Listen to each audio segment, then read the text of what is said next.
আজকে আমি পড়ব কোরিয়ান ভাষায় শেখার ইপিএস টপিক টেক্সটবুক প্রথম পত্রের 6 অধ্যায়ের শব্দকোষ 2।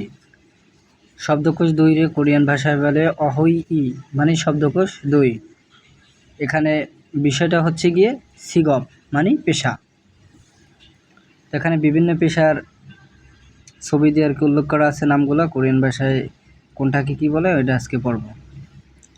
1 নম্বরে আছে হাকসেং মানে ছাত্র, 2 নম্বরে সংসেং নিম মানে শিক্ষক বা শিক্ষিকা, 3 নম্বরে হইসাওয়ান মানে চাকরিজীবী, 4 নম্বরে সোবো মানে গৃহিণী। এটা জিওত শব্দের শুরুতে বসলে স উচ্চারণ হয়, তাই সোবো মানে গৃহিণী।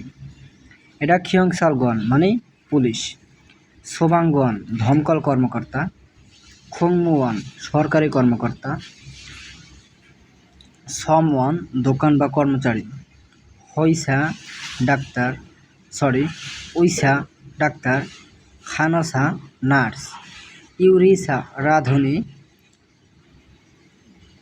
অঞ্জনখিসা গাড়ি চালক, খিসুলজা টেকনিশিয়ান, মকসু কাঠমিস্ত্রি, নংবু কৃষক, ওবু মানে জেলে।